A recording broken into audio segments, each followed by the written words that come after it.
I'll Be Spike, written and narrated by Anne Butler. Henry walked into the bedroom, ignoring his husband Ben, who had followed him upstairs. Henry was carrying a dusty canvas sack that he'd just retrieved from a hiding place under a loose floorboard in the garden shed. The contents of the bag and the reason for their retrieval was driving the anxiety coming off Ben in waves. Henry threw the sack into the sports bag he'd left open on their bed. Ben hovered in the doorway. "Henry," he started.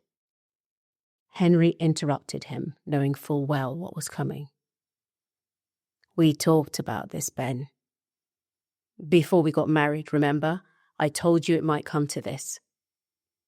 Ben huffed and muttered, "You told me some fairy tale." Henry closed the zip on the sports bag with a sharp tug, straightened up and folded his arms. "You said you believed me." Ben shrugged, then folded his own arms. If only the men could see how they looked. Arms folded, frowns on their faces, their body language and mannerisms freakishly similar after so many years of living together. "You said, when you agreed to marry me, you said you believed me." Henry did what he always did when he was about to blow. He paraphrased and postured. "I love you, and, well, me believing what you told me about your..." Ben paused, trying to find the right words. "Cosplay group seemed like a deal breaker, so I said what you needed to hear." "See, you didn't even listen. It's real, not cosplay." "Whatever, Henry. You told me that we've got the equivalent of Hellmouth somewhere up in the Lake District. I thought it was just overhyped world building. Now you're telling me you're in some Scooby gang, heading up to Britain's version of Sunnydale to fight evil using that bag of... What's in the bag?" "Artifacts. I told you that too. And enough of the Buffy references, it's not funny." Ben raised an eyebrow and his lips twitched. Henry sighed and took 3 steps to bring him closer to where his husband was standing. "You and your dark humor." Then they hugged. The hug turned into a gentle kiss. When they parted, Henry led Ben by the hand down the stairs to the kitchen, where he grabbed 2 beers from the fridge. Ben sighed. "Is this really real?" Nodding, Henry popped the tops and indicated that they go into the living room. Seated next to his husband, Henry told Ben the story he'd told him several years before. This time, he took it way back to the inciting events, to when the horror began.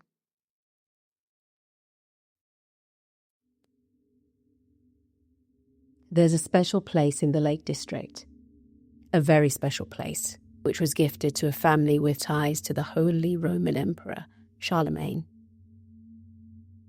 The connection was never substantiated, but the point is, the family's connection to the king in that region, who did have a connection to Charlemagne, was solid. One branch of this family appointed themselves arbiters of the laws of the land. "Arbiters," Ben scoffed. Henry shoulder bumped him. "Just shut up and listen." Ben shut up, sipped his beer, and listened. The long and the short of it, power went to the family's head. They ruled by fear, killing for any perceived or real insult. Their methods of execution were brutal. Borrowing from Rome's then recent history, they crucified dozens of people. They had a special spot for it, That spot was soaked in so much blood and tears and curses, it and the area around it became barren. The blood and the tears eventually weathered away. The curses, however, the curses stuck. Some of the people who were murdered on that spot cursed the hands that tortured them to their last breath. The dead were seen roaming the land, shouting their curses, even after they'd been put in the ground. Their bodies or their ashes were buried close to where they were murdered. Seems that putting them there gave their curses a potency equivalent to the Hellmouth. Wish I hadn't mentioned Hellmouth, Ben muttered with a shudder, still skeptical about what he was hearing. Henry side-eyed him and continued. Priests who tried to consecrate the ground ended up in asylums with their minds broken forever. But everything changed when druids from across the Irish Sea offered their spells to... How the hell did they know what was going on? News travelled even in the Dark Ages, you dunce. Henry softened the insult with a smile and a rub of Ben's thigh. Anyway, the thing is, druid magic is magic. We sealed the site, somehow. Then everything became quiet, peaceful. The malignancy that plagued the land became a distant memory. And eventually, later generations decided to extend the mansions on the land into castles. They designed gardens like those they'd seen on their so-called grand tours of Europe. That was the mistake. Ben shifted in his seat as what his husband was saying pulled him in. Yes, I remember you saying, the spell broke, right? The spell broke, Henry parroted. During construction in the early 1800s, labourers saw and heard things that freaked them out. Loads of them left the job and never came back, but that didn't persuade the family to abandon their grand ideas. They just brought in labour from other counties, men who found it hard, if not impossible, to walk away. Meanwhile, the power literally shifted. He leaned into Ben and said, literally, like, the dictionary definition of literally. Ben place-slapped him and rolled his eyes. I get it. Geez, just finish the story. Henry took a moment, sipping from his bottle as he worked out what to say next. After the druid spell weakened, it took a lot to contain the hate and malice that seeped out to poison the surrounding lands. Crops were blighted. Livestock became diseased. Farmers had little or nothing to bring to market, and villages suffered. All because the victims from centuries earlier would not lie in peace while their murderers' descendants were still lords of the land. Henry leaned forward to rest his elbows on his thighs. He slowly rubbed the beer bottle between his palms while staring at nothing in particular. His chest expanded on a deep breath. I hoped the top man was wrong and that I'd never again experience the things I did when we finally made the spell, which forced them back into their bindings. It was... Henry's heart jumped. He turned his head slowly to look back at Ben. As he feared, Ben was staring at him in fascination.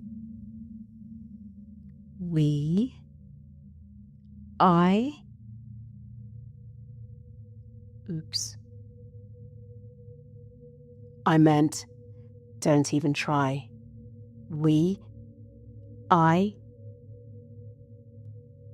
Henry's brain scrambled to find the words to dig himself out of his stupid blunder. How is it possible that you were there? Ben's eyes were like saucers. The bottle slipped from his hands and smashed into 2 pieces on their oak floor. Henry stayed him when he made to move. I'll do it. It would give him time to think, he told himself.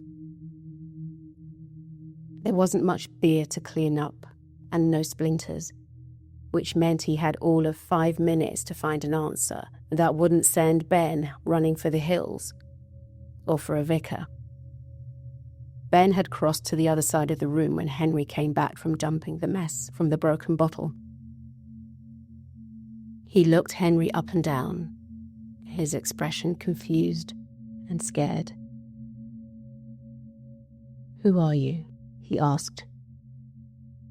Henry took a step towards him, and Ben took a step back. Henry rubbed and then gripped the back of his neck. Ben, you know who I am. All right then. What are you? If you were there when the castle was built. His words ran out. Then he repeated, What are you?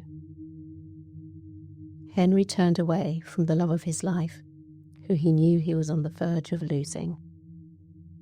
Well, if he was going to lose him anyway, he may as well come clean. He turned back to Ben, tilted his head slightly and smiled. I'm Henry Baker. In 1935, I was initiated into a Scooby gang. His smile widened when Ben took a step towards him, pointing then wagging his finger. Now wait a minute. Wait a minute. You said you were there when the first spell broke. Henry threw his head back and laughed. Hun, that's where you want to start? He laughed harder when Ben put his hands on his hips and scowled. Have you been winding me up? No, I haven't, moving to close the gap between them. Ben batted his hand away when Henry tried to touch his chest. If this is a joke that's gone on for 20 minutes too long, it's not a joke. Henry grasped his forearm, but Ben batted him away again. Henry Baker, 1935, Scooby Gang? I feel so stupid sitting there listening to all that tripe. Henry stared at him for 2 beats, then left the room. When he came back about a minute later, he had the dusty bag he'd brought in from the garden an hour before. He held up a hand to silence Ben when he opened his mouth to speak. Ben scowled, huffed, then folded his arms. Henry sat down on the sofa and placed the bag at his feet. The spell weakened in the 1800s, but that wasn't the only time. Something stirred in the 1930s. We don't know why. Ben threw his hands up. Who's we? Henry looked down at his hands and then back at Ben. When I say we, I mean the druids in charge of holding the magic together. A small group is always within at least 2 hours of the site, keeping watch. There are others like me. We're on standby for when we need to mobilize. Ben shuffled his feet, unfolded his arms and pushed them into his pockets. Henry tried to soften the rest. I know it's hard to take in. You're not wrong. How can this be real? How can you literally be a part of this? The dictionary definition of literally, he sarked. Ben, let me finish telling you this. Please, come and sit. Ben waved a hand at him. I'm fine here. Go on, finish your story. He pushed his hands back into his pockets and walked over to the window. Henry told him the rest. When there's a need to mobilize against the darker forces, which have always existed on the British Isles, druids need more than just magic to keep them at bay.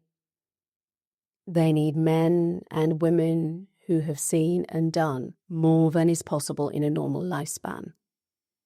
Every few generations, or when needed, archdruids can make and cast spells which can allow those considered to be mentally and physically strong enough to have a longer lifespan.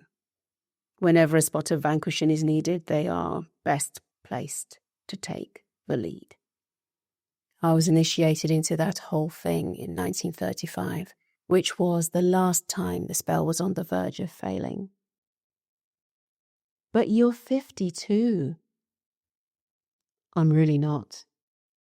And before you ask, I'm not telling you how old I am. This final shock robbed Ben of the words needed to finish his sentence. He shuffled across to an armchair and slumped down, rubbing a hand across the back of his neck. He rallied after a few beats. You're not joking.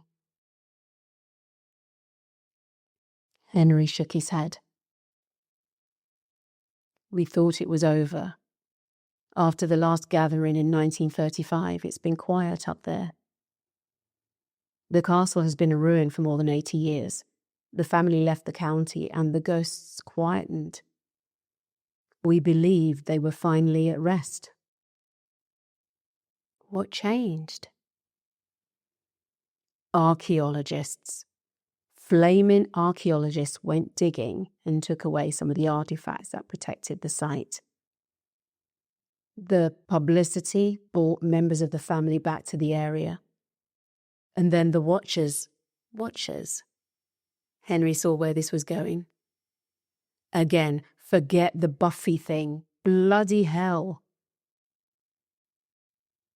Right. The druids who keep an eye on the site, well, they've seen signs that the darkness is on the rise. And it's not just farms this time. It's native insects, waterways. And people in villages are behaving out of character, I'm told. We need to nip it in the bud. Something that we didn't do last time. I've been FaceTiming with the Watchers and others like me for months. We don't want to reach the point we got to in 1935. Ben's eyes widened and he sat up straight. You're not saying... Han, don't jump to conclusions. We've never proven a link between the site and what happened to the world back then. But look at what's happening now. We watch the same news, so I know you know the world is not in a good place. Ben, stop. The world is never in a good place. Ask anyone who doesn't live as we do. Ben opened his mouth to protest, then paused. He sighed and came and sat next to Henry once more.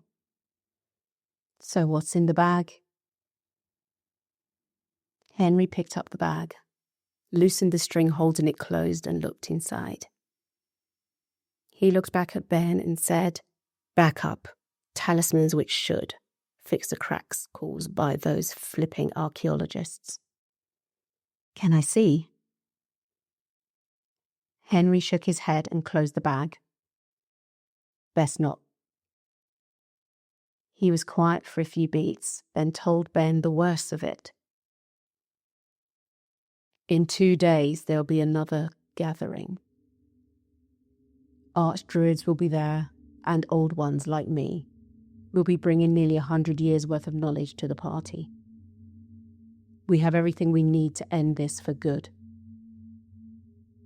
So when you go up tomorrow, will you come back? Henry looked fondly at the smile lines on Ben's face, his heart pounding. How to answer that? He had to remain truthful. I plan to, but I might not. Ben looked away, swallowed. His head bobbed several times. I'm coming with you, he declared. still nodding in answer to whatever thoughts were going through his head. What? No, you can't. There are things happening in the area that will put you at risk. His head swiveled round slowly and Ben gave Henry a once-over. Think you can stop me, old man? His lips twitched into a smile, but his eyes were sad. He leaned towards Henry and Henry met his lips halfway. He pulled Henry into him, and when the kiss ended, they held each other for a while, fingers laced together. Ben rubbed his cheek against Henry's, loving the feel of his beard. I'm coming with you, he repeated. He felt Henry's chest expand with the deep breath he took. Okay, we'll go up together. Ben pulled away, turned to his husband and grinned knowingly. Can I be Spike? You have just listened to I'll Be Spike, which is a work of fiction. The story was written by Ann Butler, with an acknowledgement to the creators of Buffy the Vampire Slayer. Sound effects were provided by Pixabay.